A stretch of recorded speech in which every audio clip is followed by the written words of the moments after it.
오늘 아침 배우자와 몇 마디나 나누셨습니까? 밥 먹었어? 어디가? 몇 시에 와? 이 세 마디가 전부였다면 오늘 이 이야기를 끝까지 들으셔야 합니다. 부부 상담 현장에서 가장 많이 듣는 말이 있습니다.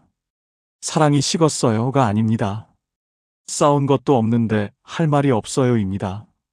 사랑은 있는데 방법이 없는 겁니다. 그런데 놀라운 사실이 있습니다. 오래 잘 사는 부부는 사랑이 더 깊어서가 아닙니다. 기술이 있어서입니다. 감정이 식어도 작동하는 기술, 기분이 나빠도 쓸 수 있는 기술, 그 기술 하나가 100년을 바꿉니다. 100세 시대, 배우자와 50년을 함께 살아야 하는 지금, 사랑만으로는 버틸 수 없습니다. 오늘은 그 기술을 이야기합니다. 우리는 결혼할 때 평생이라는 말을 너무 쉽게 씁니다. 하지만 과거의 평생과 지금의 평생은 다릅니다. 예전에는 60까지만 살아도 환갑잔치를 했습니다. 7순, 8순은 가문의 경사였습니다. 하지만 지금은 100세가 기본입니다. 어떤 분은 이렇게 말씀하셨습니다. 재수 없으면 100년 살 수도 있다고요. 그 말이 농담처럼 들리지만 사실입니다. 결혼해서 부부가 함께 사는 시간을 계산해 보면 평균 55년입니다. 55년. 그 긴 시간을 같은 사람과 같은 공간에서 보낸다는 건 생각보다 쉬운 일이 아닙니다. 문제는 이겁니다. 사람은 변합니다. 몸도 변하고, 성격도 변하고, 속도도 변합니다. 젊었을 때의 배우자와 늙어가는 배우자는 다른 사람입니다. 그런데 많은 부부는 젊을 때 쓰던 방식으로 늙어가는 배우자를 대합니다. 그래서 갈등이 생깁니다. 사랑이 없어서가 아니라 방법이 오래되었기 때문입니다. 쇼펜하우어는 말했습니다. 인간은 자신이 원하는 것을 얻지 못해 불행한 게 아니라 자신이 가진 것을 제대로 보지 못해 불행하다고요. 배우자도 마찬가지입니다. 없어서 문제가 아니라 있는데 보지 못해서 문제입니다. 오늘은 100세 시대를 살아가는 부부가 알아야 할 3가지 기술에 대해 이야기하겠습니다. 이 기술은 거창하지 않습니다. 하지만 이것이 있는 부부와 없는 부부의 차이는 시간이 지날수록 분명해집니다. 똑같은 변화를 겪어도 사람마다 적응은 다릅니다. 어떤 사람은 변화 속에서 좋은 적응을 합니다. 이런 사람들은 말합니다. 내 인생은 괜찮다. 살만하다. 이만하면 족하다. 나는 행복하다. 좋은 적응 끝에는 좋은 고백이 이어집니다. 반대로 어떤 사람은 같은 변화 속에서 만족스럽지 못한 적응을 합니다. 이런 사람들은 말합니다. 내 인생은 황이다. 꽝이다.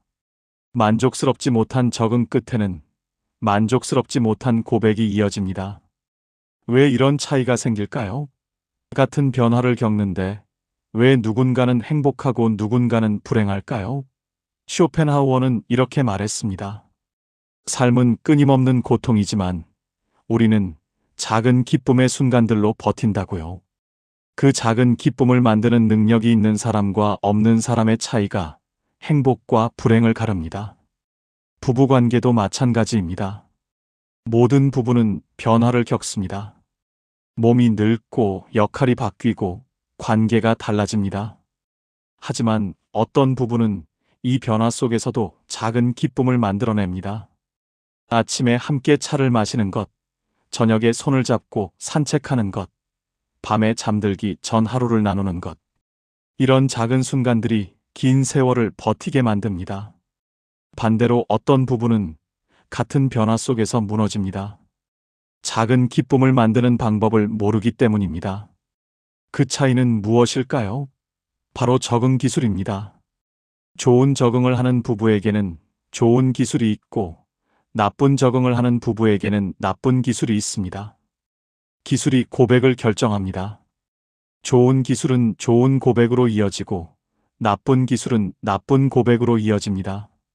나이가 들수록 중요한 것은 사랑이 아니라 기술입니다. 감정은 오르내리지만 기술은 유지됩니다. 기분 좋을 때만 가능한 건 사랑이고, 기분과 상관없이 할 수 있는 건 기술입니다. 그래서 오래 사는 부부는 사랑보다 기술을 선택합니다.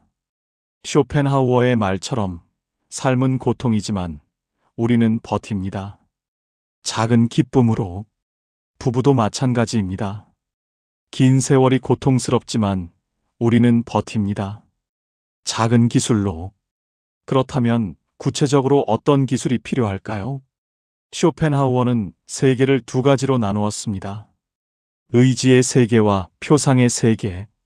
의지는 맹목적입니다. 어디로 튈지 모릅니다. 예측할 수 없습니다. 하지만 표상은 명료합니다. 의식적입니다. 내가 선택할 수 있습니다. 부부관계에서 감정은 의지입니다. 맹목적이고 예측할 수 없습니다. 오늘 좋았다가 내일 싫어지고, 아침에는 따뜻했다가 저녁에는 차가워집니다. 특히 인생 후반에는 감정의 기복이 더 심해집니다. 몸이 아프면 짜증이 나고, 날씨가 흐리면 우울해지고, 잠을 못 자면 예민해집니다. 이런 상태에서 사랑이라는 감정에만 기대면 관계는 불안정해집니다. 하지만 기술은 다릅니다. 기술은 표상입니다. 명료하고 의도적입니다. 내가 선택할 수 있습니다. 감정에 휘둘리지 않고 의식적으로 행동할 수 있습니다. 이것이 쇼펜하우어가 말한 지혜입니다.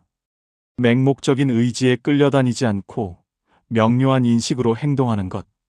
인생 후반의 부부에게 필요한 건 뜨거운 감정이 아니라 관계를 유지하는 최소한의 기술입니다. 매일 사랑하지 않아도 됩니다. 매일 감동하지 않아도 됩니다. 하지만 매일 작은 기술 하나는 써야 합니다. 그 기술이 관계를 지탱합니다. 젊을 때는 사랑만으로도 충분했습니다. 의지가 강렬했고 감정이 뜨거웠습니다. 하지만 나이가 들면 사랑만으로는 부족합니다. 의지는 약해지고 감정은 식습니다. 그때 필요한 건 표상입니다. 명료한 인식과 의도적인 행동. 사랑의 기술이 더해져야 합니다. 감정의 의식이 더해져야 합니다. 의지의 표상이 더해져야 합니다. 그래야 100년을 함께 살 수 있습니다.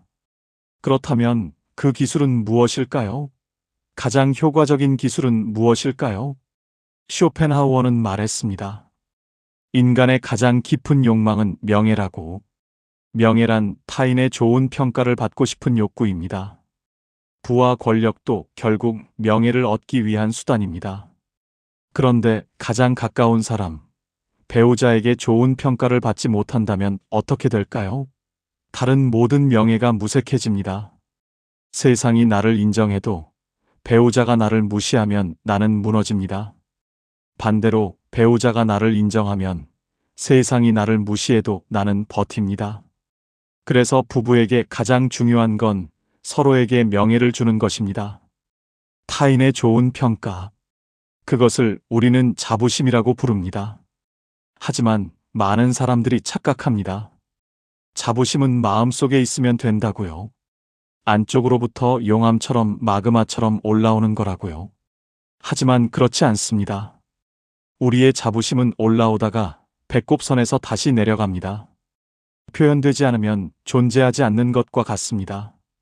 사람은 보여주고 들려준 것만 믿습니다. 마음속에 있는 진심은 전달되지 않으면 존재하지 않는 것과 같습니다.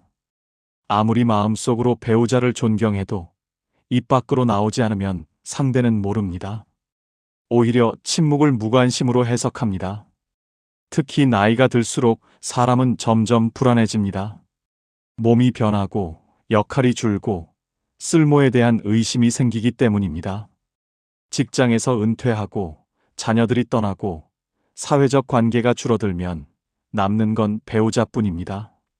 이때 배우자가 침묵하면 사람은 생각합니다. 나는 이제 필요 없는 사람인가?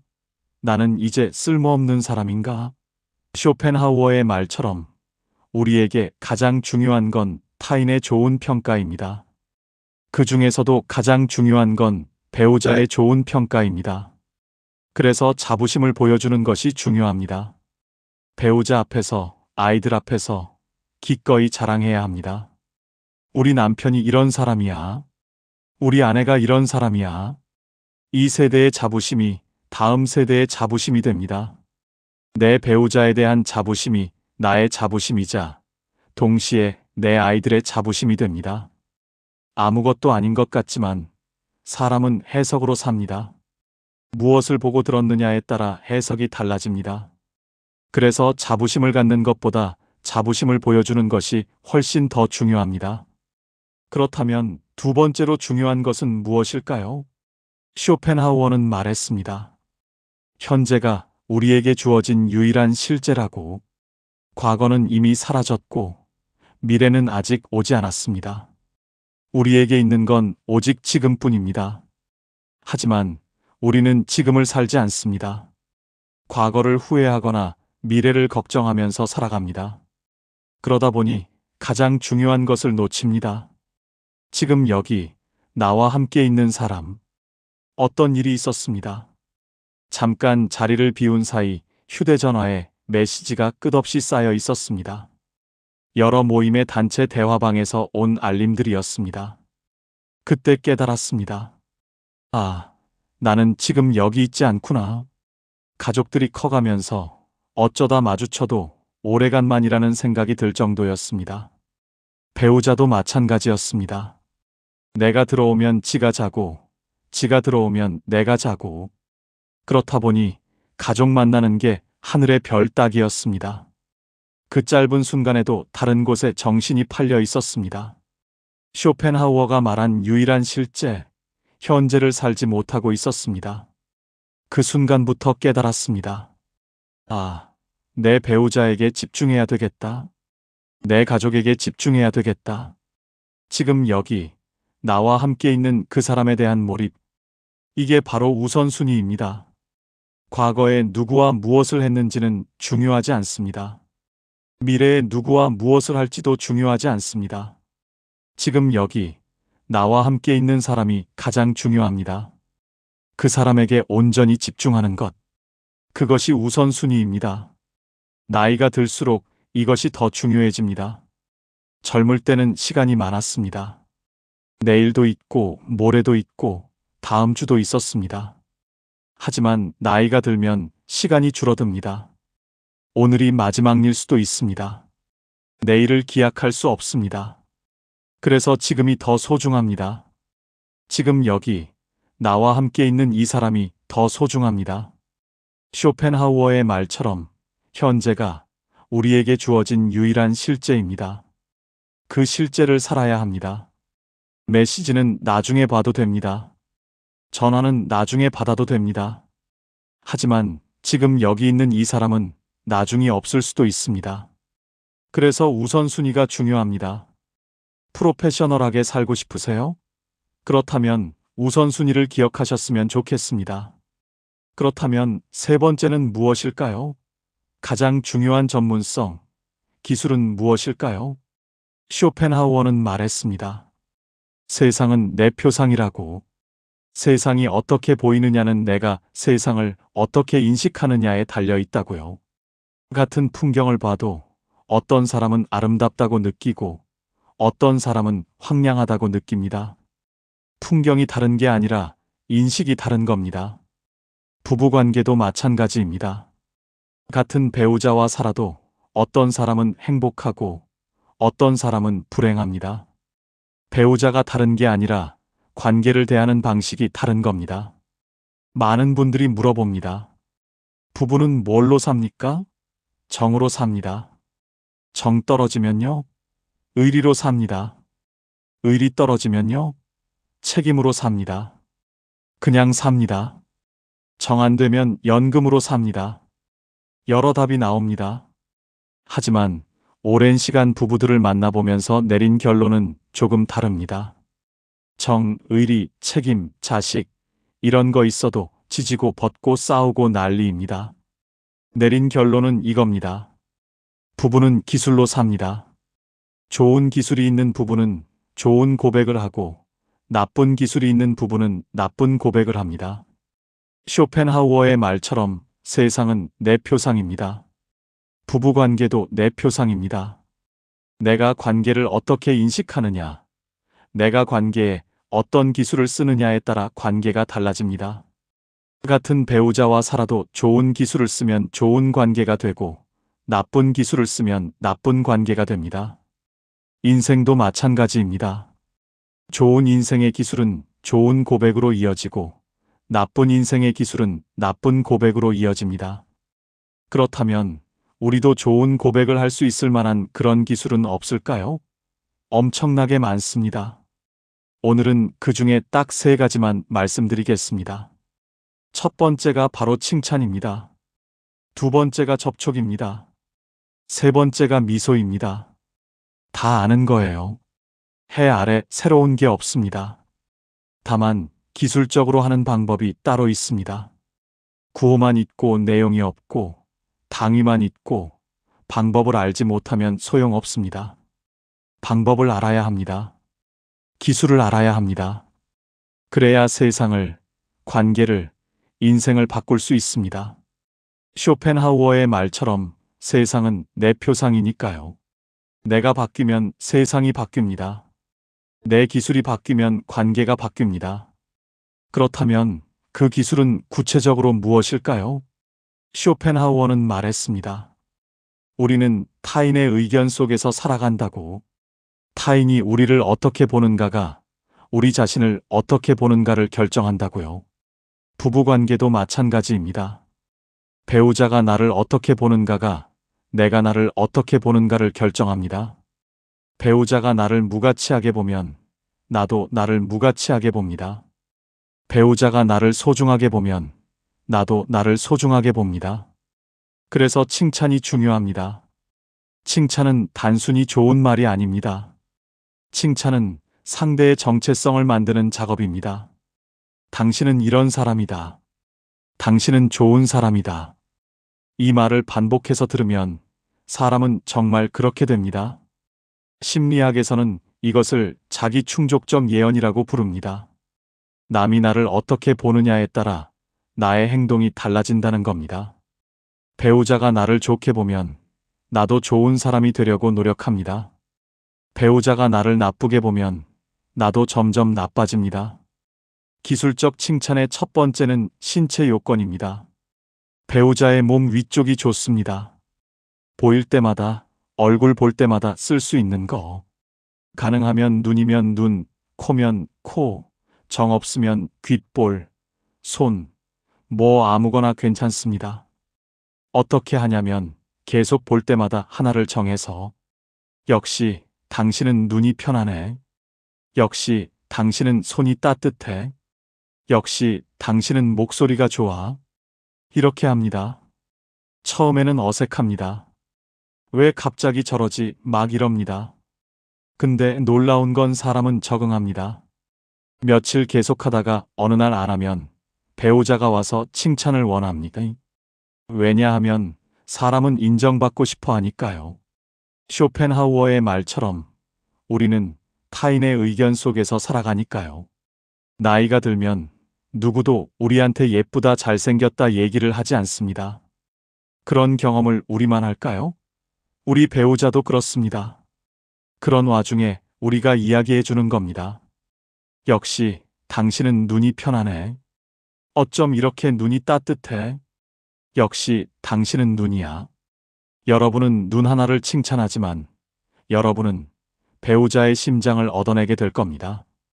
아무것도 아닌 것 같지만 이 사소한 것이 어떻게 사람을 움직이는지 보시라는 겁니다. 그러면 신체만 하면 좋은데 아무리 뜯어봐도 칭찬할 게 없는 사람도 있습니다. 그럴 때는 특성도 괜찮습니다. 특성. 역시 당신은 책임감이 있어. 역시 당신은 약속을 지켜. 역시 당신은 사람을 함부로 대하지 않아. 그의 능력을, 그의 과거를, 그의 기여를 인정해 주는 것. 이 2개를 함께 쓰시면 더 좋습니다. 기억하시기 바랍니다. 사소한 게 어떻게 내 배우자를 남은 생의 긴 세월 동안 움직이는지를 보시라는 겁니다. 쇼펜하우어의 말처럼 우리는 타인의 의견 속에서 살아갑니다. 배우자의 의견이 곧 나의 정체성입니다. 그래서 칭찬이 중요합니다. 그렇다면 두 번째 기술은 무엇일까요? 쇼펜하우어는 말했습니다. 인간은 표상의 세계에 갇혀 산다고. 표상이란 내가 세계를 어떻게 인식하느냐입니다. 배우자가 나를 어떻게 표상하느냐, 즉, 나를 어떻게 인식하고 평가하느냐가 나의 정체성을 만듭니다. 배우자가 나를 무능하다고 표상하면 나는 무능한 사람이 됩니다. 배우자가 나를 유능하다고 표상하면 나는 유능한 사람이 됩니다. 이것은 단순한 심리적 효과가 아닙니다. 쇼펜하우어의 철학으로 보면 이것이 실제입니다. 우리가 사는 세계는 표상의 세계이기 때문입니다. 배우자가 나를 어떻게 보느냐가 나의 세계를 만듭니다.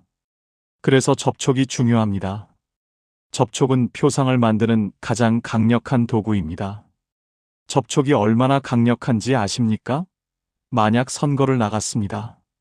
악수를 한 사람과 악수를 하지 않은 사람이 있습니다. 악수를 하지 않은 사람에 비해 악수를 한 사람이 저를 뽑을 확률은 훨씬 높습니다. 그래서 선거 때 손발이 부르트도록 그렇게 열심히 악수를 하는 겁니다. 왜냐하면 우리는 접촉만으로도 우리 감정의 상당 부분이 전달됩니다. 거기다가 우리가 몇 초 이상 접촉이 일어나면 무슨 일이 생기는가? 우리가 칭찬을 하지 않을 때에 비해서 칭찬을 하면 우리 호감도가 크게 증가합니다. 거기에 접촉을 하면 배가 됩니다. 거기다가 조금 더 길게 접촉을 하면 다시 배가 됩니다.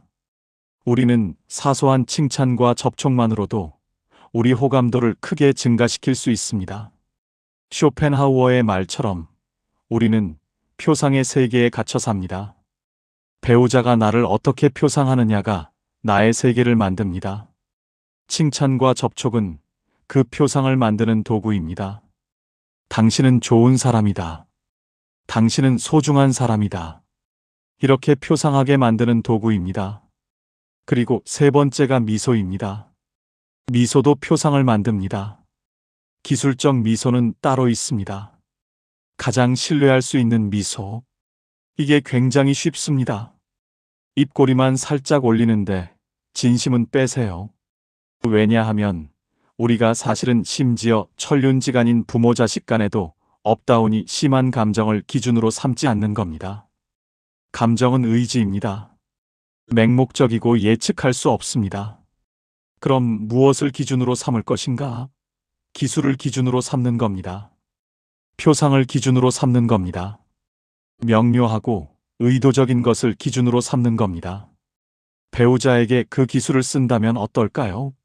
그 기술의 이름이 가장 신뢰할 수 있는 미소입니다. 입꼬리만 살짝 올리는데 진심은 빼는 겁니다.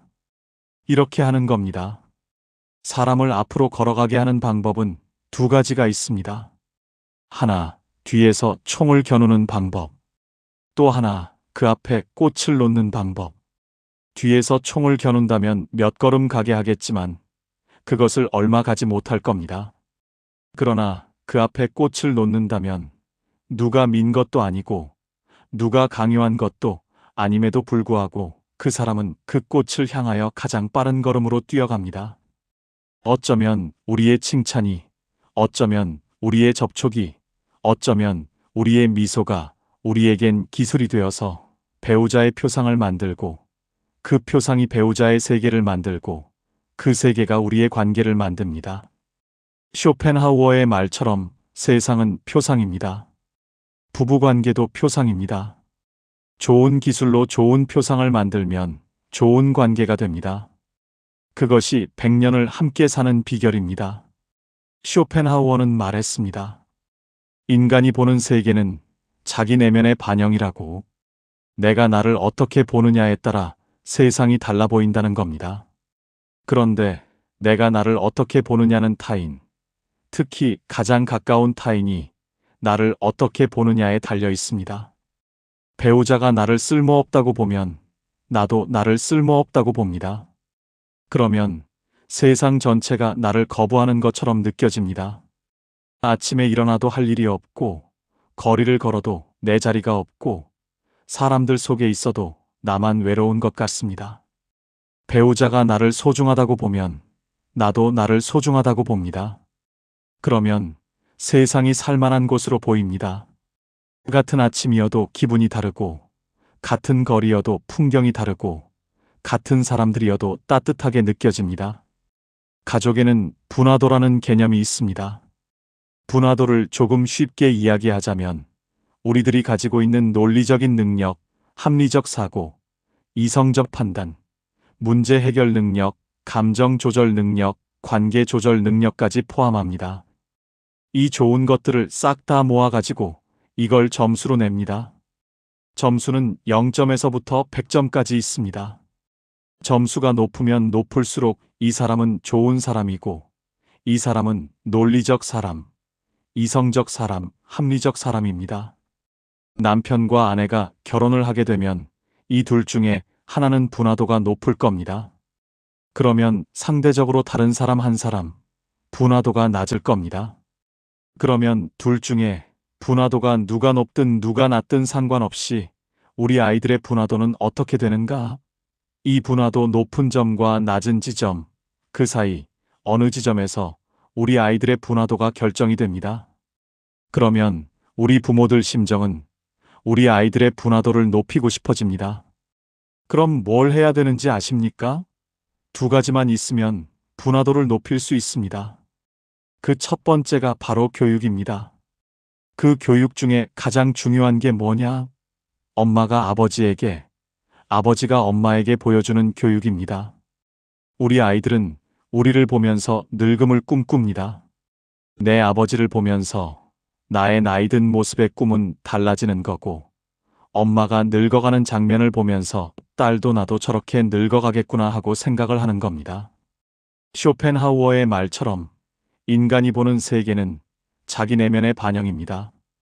우리 아이들이 보는 세계는 우리 부모의 반영입니다. 우리가 어떻게 늙어가느냐가 아이들이 어떻게 늙어갈지를 결정합니다. 우리가 어떻게 배우자를 대하느냐가 아이들이 어떻게 배우자를 대할지를 결정합니다. 그런데 언제든 우리 인생이 감사한 게 뭐냐면 100세 시대가 된 게 더 감사합니다. 늘 새로운 모델을 보여줄, 나이 들어가면서 계속 변화하는 우리 부모들의 모습을 보여줄 기회가 더 많이 생겨난 것입니다. 준비하지 않은 노년은 재앙이다. 준비하지 않은 늙어가는 부부는 더 큰 재앙입니다. 그런데 준비만 된다면, 그리고 이 준비는 정으로, 사랑으로, 책임으로, 의리로, 자식으로, 연금으로 다 좋은 준비입니다. 하지만 가장 중요한 준비는 기술입니다. 쇼펜하우어의 말처럼 세상은 내 표상이고 세상은 내 내면의 반영입니다. 내가 바뀌면 세상이 바뀝니다. 내 기술이 바뀌면 관계가 바뀝니다. 내 관계가 바뀌면 아이들의 미래가 바뀝니다. 그래서 가장 중요한 건 실행입니다. 노하우 중에서 노에 머무는 것이 아니라 하우로 넘어가는 것입니다. 100년을 함께 살아야 하는 시대입니다. 사랑만으로는 부족합니다. 정만으로도 부족합니다. 의리나 책임만으로도 버티기 어렵습니다. 필요한 건 기술입니다. 쇼펜하우어는 말했습니다. 삶은 고통이지만 우리는 작은 기쁨의 순간들로 버틴다고. 의지는 맹목적이지만 표상은 명료하다고. 세상은 내 표상이고 내 내면의 반영이라고. 우리는 타인의 의견 속에서 살아간다고. 이 모든 말이 부부관계에도 적용됩니다. 삶은 고통이지만 우리는 작은 기술로 버팁니다. 감정은 맹목적이지만 기술은 명료합니다. 관계는 내 표상이고 내 행동의 반영입니다. 우리는 배우자의 의견 속에서 살아갑니다. 그래서 기술이 중요합니다. 3가지. 칭찬, 접촉, 미소. 이 3가지가 100년을 함께 살아야 하는 부부를 지탱합니다. 오늘 집에 가서 해보십시오. 배우자의 신체 한 가지를 정하십시오. 눈이면 눈, 손이면 손. 그리고 매일 말하십시오. 역시 당신은 눈이 편하네. 배우자의 특성 한 가지를 정하십시오. 책임감이면 책임감, 성실함이면 성실함. 그리고 매일 말하십시오. 역시 당신은 책임감이 있어. 그리고 고생 많다고 손도 한번 잡아주십시오. 몇 초라도. 그리고 미소 지으십시오. 이 작은 것들이 100년을 함께 살아야 하는 부부를 살립니다. 쇼펜하우어의 말처럼 삶은 고통이지만 우리는 버팁니다. 작은 기쁨으로. 부부도 마찬가지입니다. 긴 세월이 고통스럽지만 우리는 버팁니다. 작은 기술로. 다음 시간에도 인생 후반을 함께 걷는 이야기를 나누겠습니다. 끝까지 들어주셔서 감사합니다. 구독과 좋아요로 지혜소통과 함께 하세요.